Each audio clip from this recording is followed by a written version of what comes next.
Hey Cheve, what's up? Welcome back to Babylon Talmud. Today we're studying Daf Samach Hey of Masechta Ayruvin, Daf 65. So the first Amud is really going to talk about more teachings about wine. Alright, yeah, interesting. Yeah, there's actually going to be some famous stuff, so stay tuned. And then we talk about a court, we get back to that situation where you have the inner courtyard and the outer courtyard, and the people from the inner courtyard have to walk through the outer courtyard in order to get out to Rosh Hashanah. So a little bit more of that. Let's go weiter, Chevra. So we're going to start all the way at the bottom of the Samach Daled Amud Hey on the last line. Amr of Sheishes Mishum Rabbi Elazar ben Azariah says of Sheishes in the name of Rabbi Elazar ben Azariah, Yachol Ani Liftar Es Kol Olam Kulum Min Adin. Says Rabbi Elazar ben Azariah that I would be able to exempt everybody from bad judgment, from negative judgment, from the day that the Beis Hamikdash was destroyed until now. Shneimar, as the pasuk says, Lachin Shemina Zos Aniya. Therefore, listen to this. The pasuk says, listen to this, you poor ones. Ushchuras v'lo miyayin, and you are perpetually drunk, but not from wine. And therefore, Rabbi Elazar ben Azariah is saying is that since we are in a perpetual state of being treated as those who are drunk, so as a drunk, we can't be held accountable for our actions. Meisvei, we have a contradiction to that. Shikar, somebody who's drunk, mekho mekach, well, what he purchases is considered a purchase, mimkar mimkar, and that which he sells is considered sold. Over avera sheish b'misa memisin also. If he did a sin that we must kill him for, so we kill him. Malchus malkinoso, if he did something that we have to lash him for, so we lash him. Klal shel davar, what is the general rule? Harei hu kipikech l'chol dvarav, we treat him as though he was lucid for all intents and purposes. Ela shepater min tefillah, he's pater from tefillah. He doesn't have to pray. So the Gemara answers, "Ma yacholani liftar dekamar nami midin tefillah." So the Gemara says, "Yeah, Rabbi Elazar ben Azariah is also talking about I could make everybody pater from having to daven nowadays because we're perpetually considered like we're drunk." Okay, kind of limits the scope of that ptur. Amr Reb Chanina says, "Reb Chanina lo shanu ela shlo igia l'shechruso shalot." That brisa or tosefta that says that he's going to be a drunk person is chai for everything. That is only if he is drunk, but not on the level that Lot was drunk when he slept with his daughters. Aval higia l'shechruso shalot pater mikulam. But if he got so crunked that he was as drunk as Lot was, Avram's nephew Lot was when he slept with his daughters, so then if he's that crunked, so then he'll be pater, I guess he can't be held accountable for anything if he's really drunk. Interesting.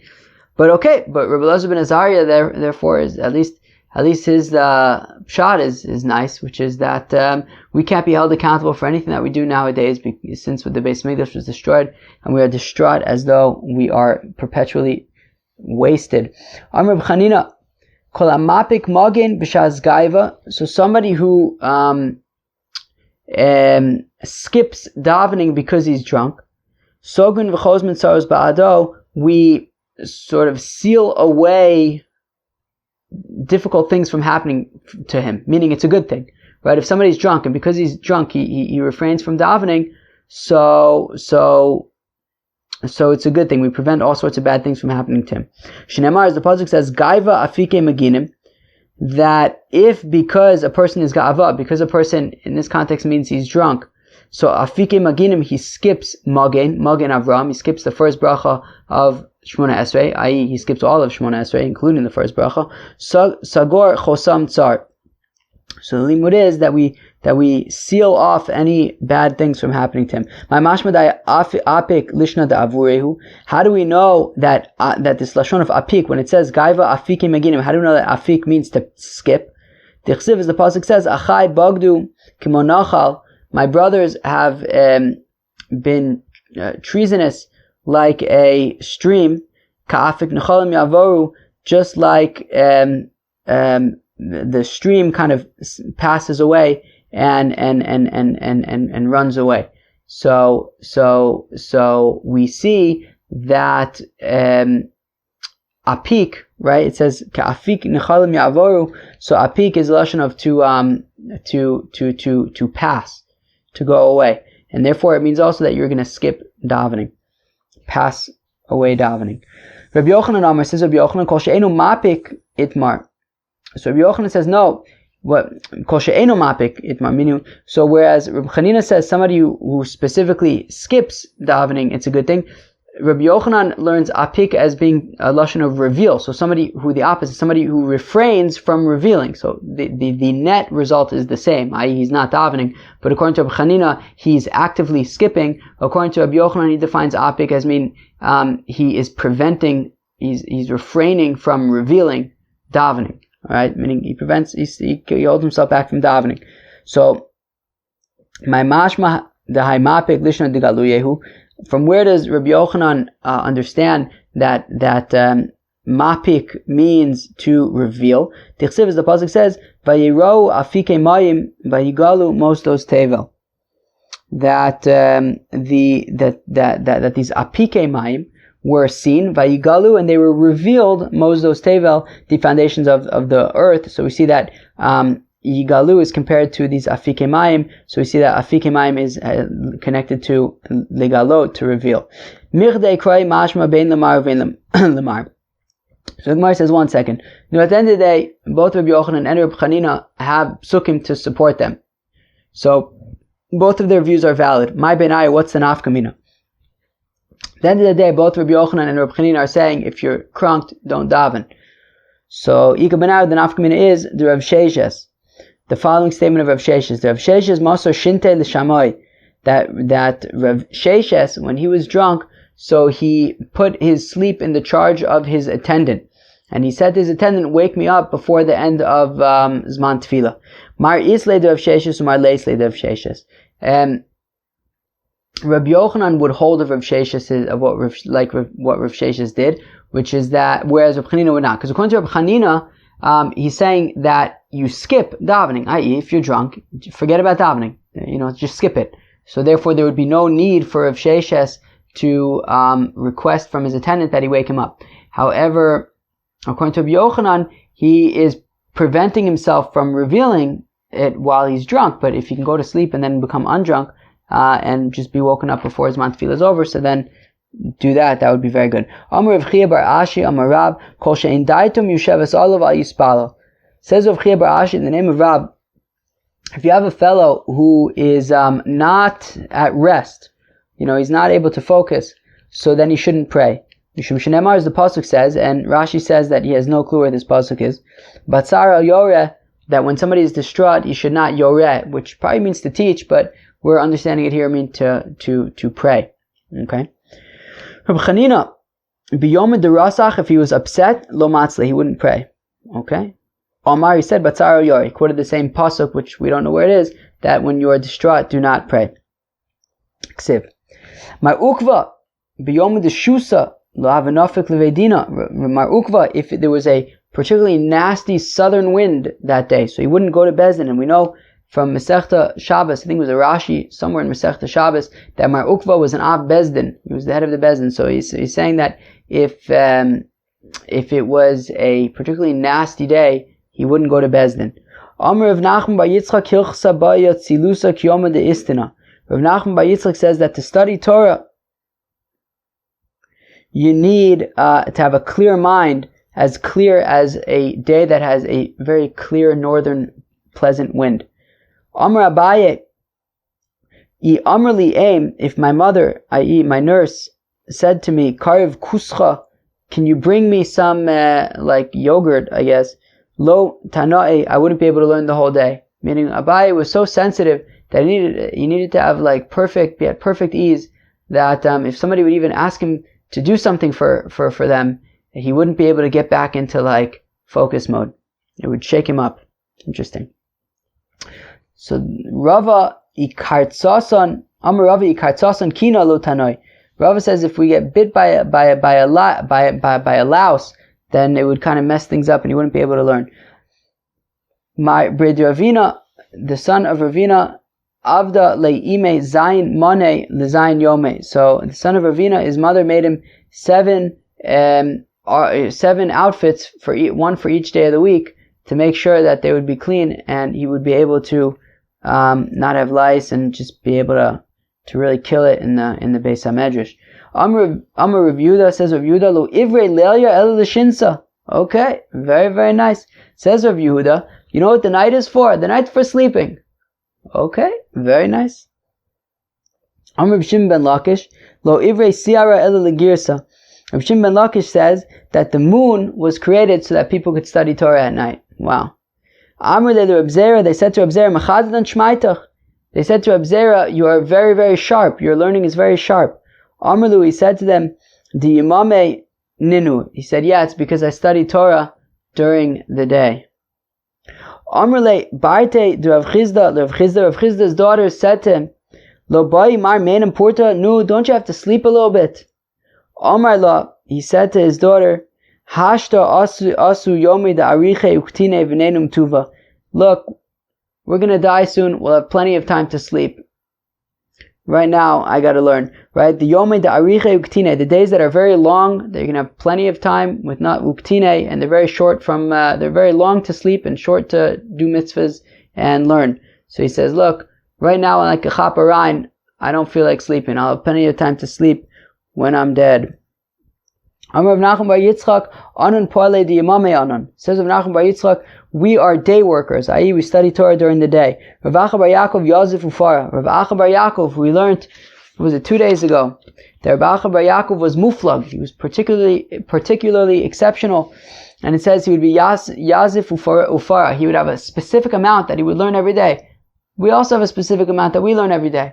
And if one day he wouldn't do that amount, so he would make it up, right? So if, let's say he would learn every day, I don't know, during the daytime, but if one day he had to go somewhere and he wasn't able to learn, so he would learn at night to make up for what he missed during the day, because he had a certain amount that he would accomplish every single day. Amr Belazar, Haba min haderech yispal shlosha yomim. Says Rabbi Elazar, if somebody comes back from travels, so he shouldn't pray for 3 days, because he's not going to be able to focus. Wow. Shenemar, wow, we even like pray on the airplane, let alone for 3 days to refrain. We even pray like while we're traveling. Shenemar, as the pasuk says, va'akbetzem el anor haba el achva, that Ezra says that he gathered them to the Nahar, to the river that came to Achva, v'nachna sham yom shlosha, and we camped there for 3 days, v'avina ba'am v'goma, and only after 3 days of camping did I take a look at who we had. The father of Shmuel, when he would come back from traveling, he wouldn't pray for 3 days. Shmuel would not pray in a house where there was a strong scent of beer, because it would get him intoxicated. Rav Papa would not pray in a house that has fried fish. I guess he didn't like the smell. Amr B'chanina, says Reb Chanina, call him espase b'yeno, somebody who is very amenable, somebody who's very amiable, very friendly, very agreeable when he's crunked. Yeshbo midas kono, so he has from the knowledge of God, meaning it's a good thing. It's a good thing to be, that when you get wasted, you become very friendly, you become very nice. Shenemar, as the pasuk says, Vayarach Hashem esriach hanichoach v'gomer, that the Eibishter smelled the beautiful smells. And I think Rashi says that from the fact that Shmuel kind of made the comparison that he wasn't able to pray in somewhere where there was a strong smell of beer, because smelling is kind of like consuming. So also kilu the connection between consuming wine and Vayarach Hashem esreach hanichoach. Amr Abchia, says Abchia, called Mesiashev b'yeno, somebody who is able to handle his alcohol well. Yeshbo das ayin zikenim, he has the knowledge of the 70 elders. Yayin niton ba'ayin osios, yayin as a gematria of 70. Yud is 10, Nun is 50, 10 and 10 is 70. Visod nitan ba'ayin osios, and the word sod, 60 plus 6 plus 4 is 70. So wine is 70, sod, which means secrets, is 70. Nichnas yayin yotza sod. If wine comes in, when somebody drinks wine, so the secrets come out. And the learning is that if this person is able to handle his wine, so then also he has like the das of the 70 zikanim. Wow. Amr Rav Chanan lo nivra yain el enachem avelim. So Rav Chanan says that wine was created in order to comfort mourners, l'shalem sachar l'rashayim, as well as to pay back the whatever reward is becoming to the evildoers.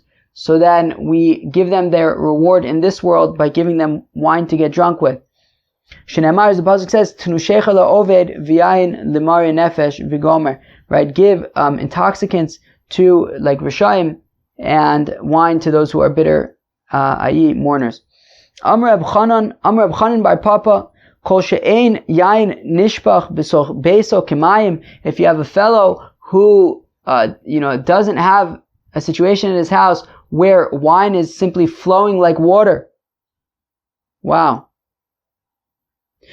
Eino bichlal bracha, so then it's not considered a bracha. Meaning, let's go weiter shtickle. Shenemar, as the pasuk says, uverach eslach mechaves meimecha, that God will bless your bread and your water. Malechem shenikach bekesef meiser, af maim shenikach bekesef meiser. Right. So we compare in the pasuk when the pasuk is describing a blessing, it says that God will bless your bread and your water. Just like bread is something that you're allowed to spend your meiser sheni money on, right? That when you have meiser sheni and you transfer it to money and you bring it to Jerusalem, so you can buy any kinds of food. Right, as we said earlier, just not water and salt a few months ago already. So just like bread is something that you can buy with Meiser Sheni money, so the water that we're talking about is water that you can buy with Meiser Sheni money. Now you can't buy regular water with Meiser Sheni money, so what are we talking about? Umayniu yayin. It's talking about wine. V'kakari le'mayim, and we're calling it water. Why are we calling wine water? Inishbach beveso kemayim ika bracha ve'ilolo. That wine is considered a blessing when it's flowing in your house like water. Wow. Very, very beautiful. So if a person has so much wine that it's flowing like water, that is a real blessing.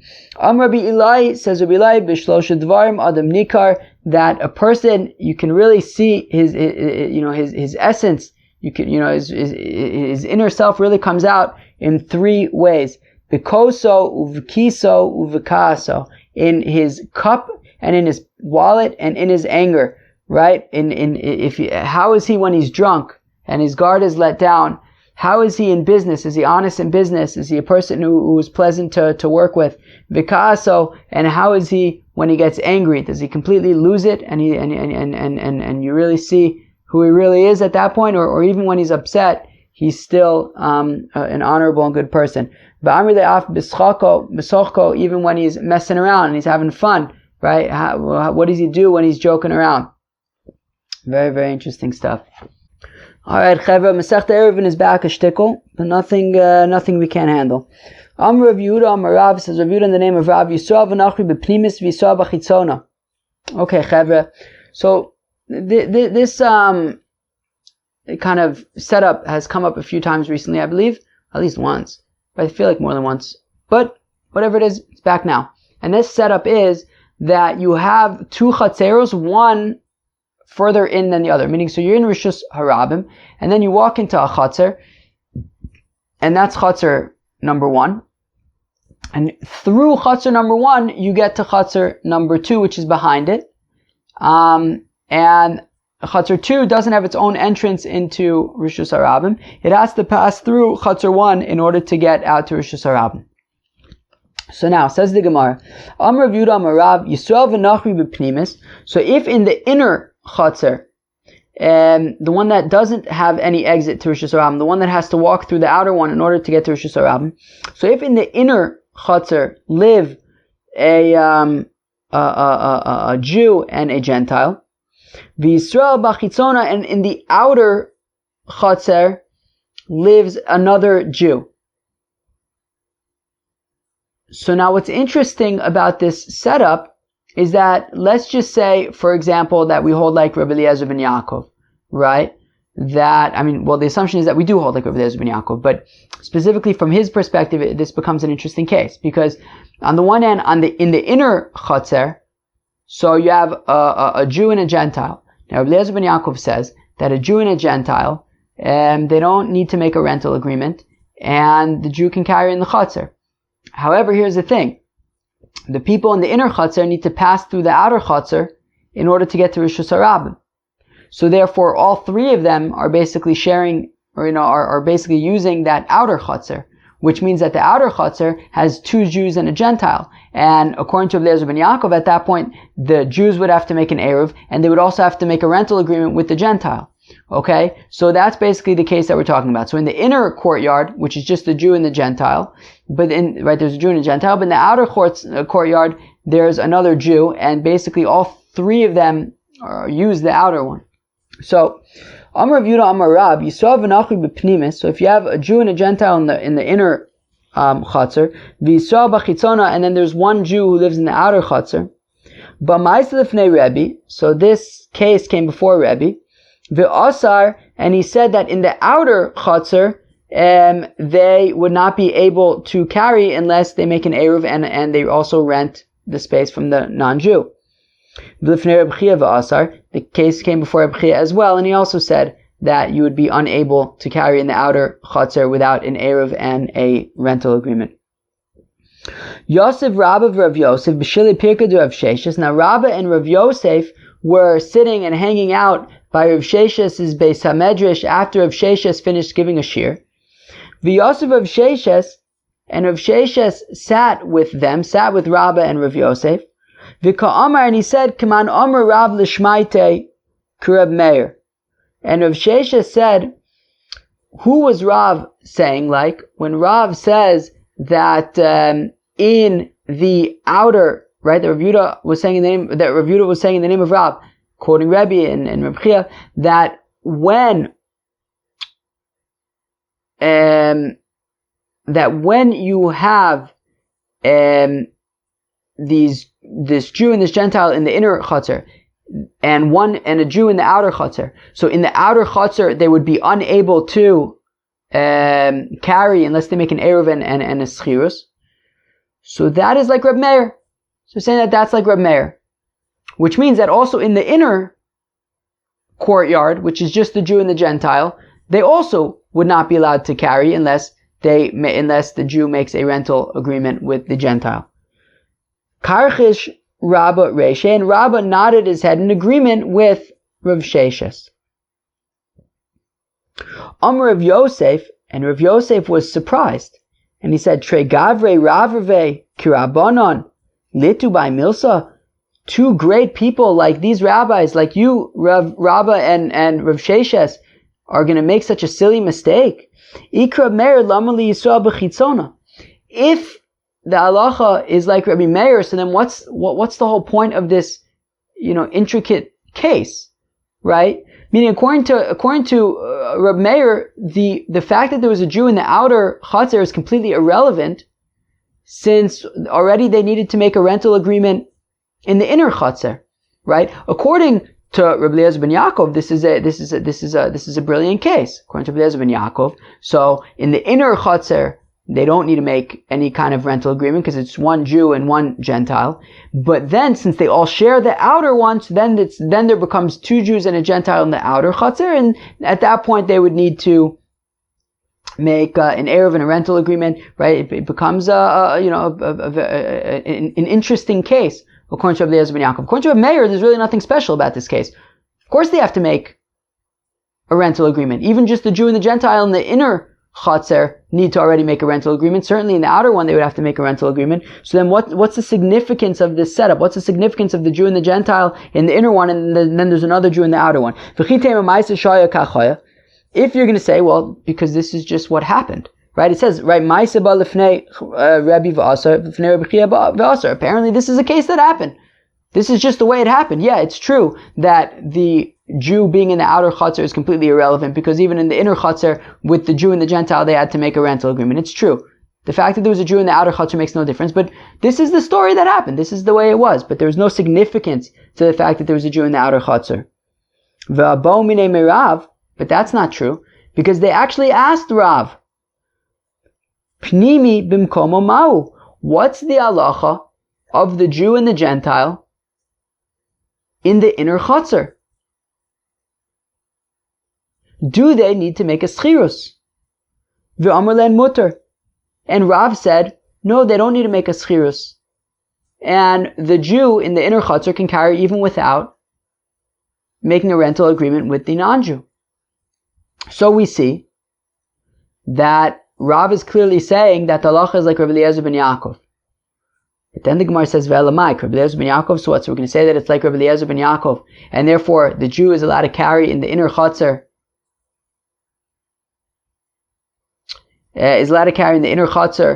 even without making a schirus. But one second. But Rabbi Eliezer ben Yaakov's opinion is that when you have two Yidden and a Nachri, so then they would have to make an Eruv and a rental agreement, right? But here's the thing. If you remember from the last time that this case came up, when we have an inner chutzner and an outer chutzner, so it's a machlokas between the Chachamim and Rabbi Akiva. Rabbi Akiva says, right, regel, what does it say? Regel amuteres b'mkoma oser shelo b'mkoma. That even when you have a situation where in the middle, where in the inner chutzner you would be allowed to carry, they could nonetheless, right, meaning in a situation where the inner chutzner made an Eruv, and the outer chutzner made an Eruv, just in a regular situation where you have an inner chutzner and an outer chutzner, right? And the inner chutzner made an Eruv, and the outer chutzner made an Eruv. According to Rabbi Akiva, the fact that they all are gonna be using the outer chutzner, the inner chutzner, even though they're allowed to carry in their own chutzner, in the inner place, they're going to nonetheless make it usher to carry in the outer chutzner, because it's a shared space and they didn't make an Eruv between them. But according to the Chachamim, the people on the inside don't make it usher on the outside, and they would be allowed to carry on the outside nonetheless. And therefore, if Rabbi Eliezer ben Yaakov, if the point is that, if the point of this case is that we have this inner chutzner, back to our case, we have this inner chutzner, and in the inner chutzner is a Jew and a non-Jew. And according to Rabbi Eliezer, they wouldn't have to make a rental agreement. Rabbi Eliezer ben Yaakov, they wouldn't have to make a rental agreement. However, if we're going to say that the chiddush is that in the outer chutzner, because there is two Jews and a Gentile, they would have to make an Eruv and a rental agreement. And if they don't make a rental agreement, then it's a problem. Well, one second. According to the Chachamim, they say that both in the inner chutzner and the outer chutzner, you would be able to carry. And if we're going to say that they would be that it would be forbidden to carry in the outer chutzner unless they make a rental agreement with the non-Jew, it would sound like we're passing like Rabbi Akiva, but shouldn't we be passing like the Chachamim? Right? So ve'elamai, Rabbi Eliezer ben Yaakov. So are we saying that the halacha is here like Rabbi Eliezer ben Yaakov? Ha'amr achu shnei Yisraelim osin ze al zeh. But Rabbi Eliezer ben Yaakov says that when you have two Yisraelim, when you have two Yidden and one Nachri, then it would be usher to carry. But then the Gemara asks, Ve'elak Rabbi Akiva, but then what? Even if you want to say that it's like Rabbi Akiva, the Amar Regala Mutaris B'mkoma Oser Shlo B'mkoma, right? That when you have a situation of people who are allowed to carry in their own courtyard, in the inner courtyard, nonetheless they make it usher to be able to carry in the outer courtyard. And that's what's going on over here. That in the inner courtyard, the Yid is allowed to carry, because it's just one Yid and one Nachri. In the outer courtyard, however, they're not going to be allowed to carry, because now, since they're all sharing the space, now it's two Yidin and a Nachri, and they would have to make a rental agreement. But Lamali Nachri, Afilu Yisrael Nami.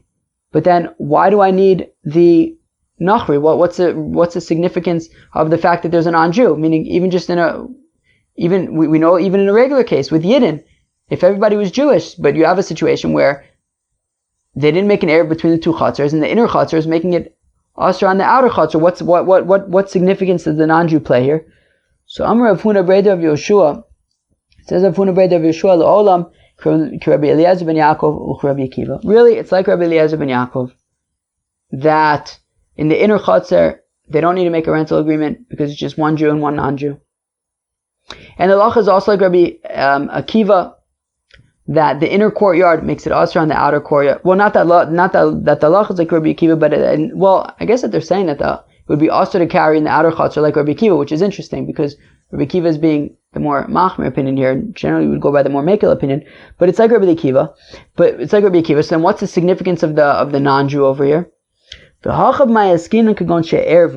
Here it's talking about where they actually made an eruv between themselves. V'taima de'ikra nachri hu de'asir avaleka nachri lo asir. And the only reason why it's asir to carry in the outer courtyard is because there was a non-Jew in the inner courtyard. Meaning, if it was two courtyards and there were 2 Jews in the inner courtyard and 2 Jews in the outer courtyard, and the people in the inner courtyard made an eruv, and the Jews in the outer courtyard also made an eruv. So according to Rabbi Akiva, you wouldn't be allowed to carry in the outer courtyard because they didn't make an eruv between them. But if they did make an eruv between them, Rabbi Akiva would say, of course, it's no problem to carry in the outer courtyard. They made an eruv. But here the chiddush is that since there was a non-Jew in the inner courtyard, and the reason why they were allowed to carry in the inner courtyard was because if it's just one Jew and one non-Jew, they don't need to make a schirus. Well then in the outer courtyard, they all made an eruv together, but they didn't rent the place from the non-Jew. That is why they wouldn't be allowed to carry in the outer courtyard. Ba'amina Rabbi Elazar mirav. So Rabbi Elazar asked the kasha from Rav. It's interesting because Rabbi Elazar was in Eretz Yisrael and Rav was in Bavel, but it could be that it's before Rav went to Bavel, maybe. Yisrael v'nachri b'chitzona v'Yisrael b'pnimis ma'u. That's interesting. So what if in the outer courtyard there was a Jew? So in our example until now, the Jew and the non-Jew were in the inner courtyard, okay? And there was a third Jew, a second Jew, a third person was in the outer courtyard. What if you flip it around? What if there's one Jew in the inner courtyard and a Jew and a non-Jew in the outer courtyard? So again, Ba'amine Rabbi Elazar mirav. So Rabbi Elazar asks a kasha of Rav. Yisrael v'nachri b'chitzon. If you have a Jew and a non-Jew in the outer courtyard, v'Yisrael b'pnimis, and another Jew in the inner courtyard. Mahu, so in the outer courtyard, would they need to would they have to do a schirus?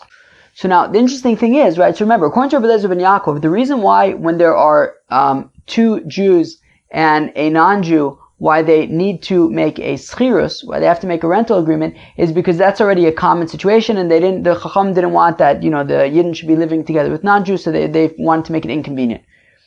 So now the assumption is, so when you have the Jew and the non-Jew living in the inner courtyard, right? So they don't have to make a eruv between them. However, once they go but in the outer courtyard, so then there's another Jew in the outer courtyard. So then there's 2 Jews and a non-Jew, and we're saying that then they would have to make a schirus, because that would already be a common situation. Why would that be a common situation?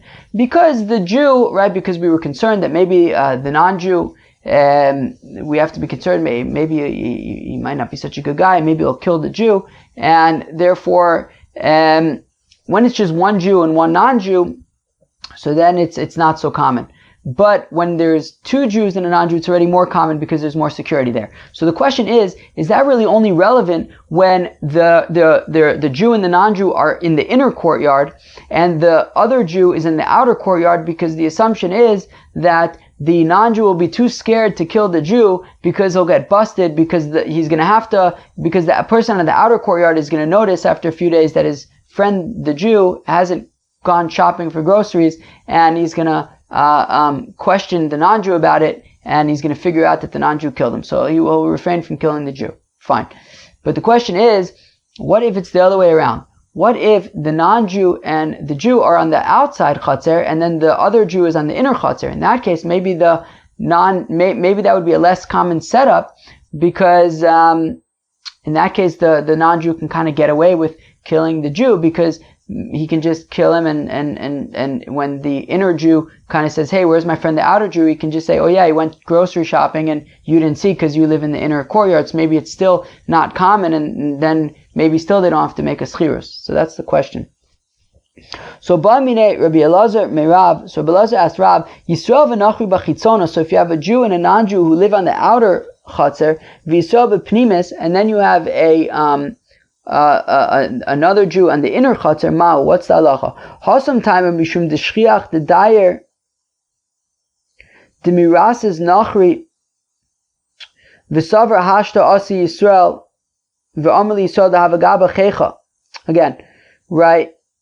So do we say that Hasam, that in the original case, where there was a Jew and a non-Jew on the inner Chatzar, and another Jew on the outer Chatzar, so the reason why in the outer Chatzar they would have to make a Schirus is Taima Mishum D'Shchiach, because it's common to dire that's a common configuration, that people are going to live like that. Demirasis Nachri, because the Nachri is going to be scared, V'Savra, he's always going to be concerned, Hashta Asi Yisrael, that the Jew is going to come now, V'Amrli is going to say to me, Yisrael D'Havagabach, where's that Jew who was living in the Chatzar with you?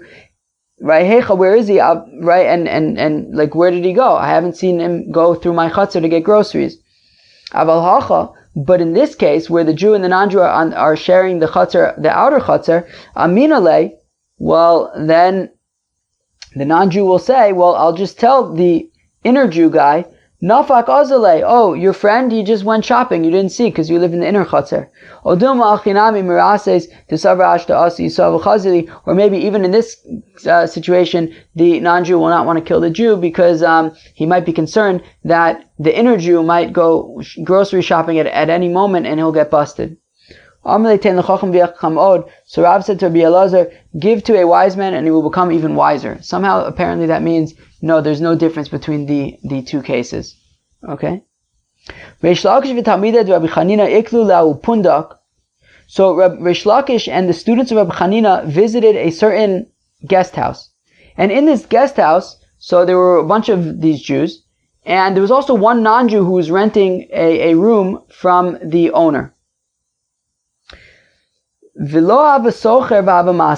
the non-Jewish renter who was renting a room from the non-Jewish owner, so the non-Jewish renter was not available; he was away, and therefore the Jews who were there were unable to unable to rent space from this non-Jew who was renting. But the owner of the property was there. So the question is, would they be able to make a rental agreement with the owner of the property, even though technically it's right now being rented out to somebody else who's not there? So Amr, they said, would we be able to rent the space from the owner? So certainly, if the agreement between the renter and the owner was such that the owner would not be able to kick out the renter whenever he feels like it, well, if that's the case, then we really have to go directly to the renter, and he's not available, so we can't rent from the owner. Kitibai, but where we're asking is Hecha Dematzi Misalekle, where the owner would be able to, kick out what's the technical term for that? To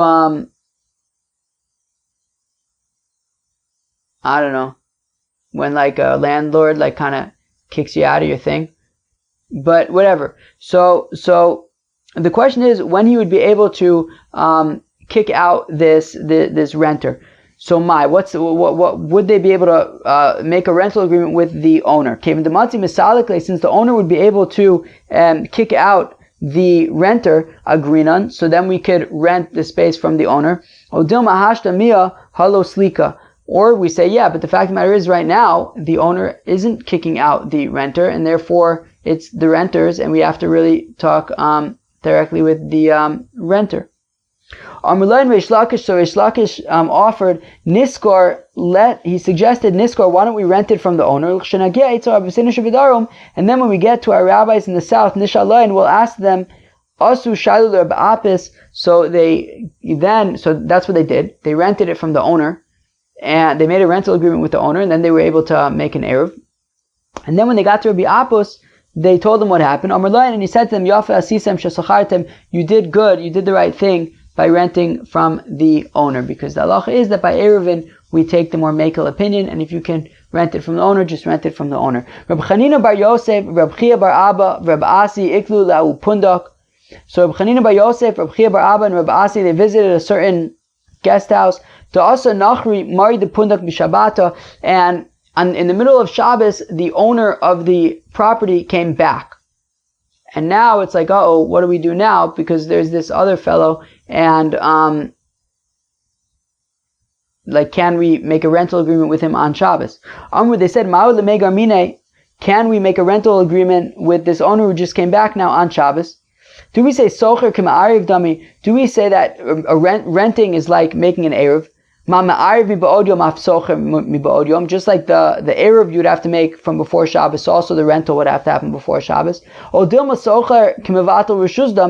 we could say that renting is like being mevatel rishus. Ma mevatel rishus v'afilu b'Shabbos, av socher v'afilu b'Shabbos. Just like you could be mevatel rishus on Shabbos, right? Even right on Shabbos, a yid can be mevatel rishus even on Shabbos. So also maybe a renting can be compared to being mevatel rishus, and that can be done even on Shabbos. So Reb Chanina bar Yosef Amar Niskor. So Reb Chanina bar Yosef said, "Hey, yeah, let's just go for it. Let's just rent from this guy on Shabbos." Reb Asi Amar Lo Niskor. Reb Asi said, "No, let's not do that." Amalu Reb Chia bar Abba. Reb Chia bar Abba said to them, "Nismach adivrei zaken v'niskor." Let us rely on Reb Chanina bar Yosef and let's just go for it. Asu shailule Reb Yochanan Amar Loen Yafa Asisim Shesachartem. When they got to Reb Yochanan, they asked Reb Yochanan what to do, and he said, "Yeah, you did the right thing by renting it from this non-Jewish owner who came back on Shabbos." Alright, well, that was Daf Samachev and Sechta Ayruvin. So the first Amud really talked mostly about more teachings about wine. We had some very interesting, famous stuff like Nichnas Yain Yatza Sod, as well as a person it can be seen and understood Bikoso, Bikiso, Vikaso. And then we got into that sort of somewhat complicated or technical case of when you have the inner chatzer and the outer chatzer, and in the inner chatzer is a Jew and a non-Jew, and in the outer chatzer is another Jew. So Rav Sheshes and Rabbah said that in this case it's like Rabbi Meir, which is that even in the inner chatzer, the Jew and the non-Jew would have to make a rental agreement. And Rav Yosef says that the halacha is like Rabbi Eliezer ben Yaakov, that in the inner chatzer they would not need to make a rental agreement, but in the outer chotzer, then at that point they would have to make a rental agreement because they're all using that outer space, and there's two Jews and a non-Jew. Those are like the main sugyas. Peace out.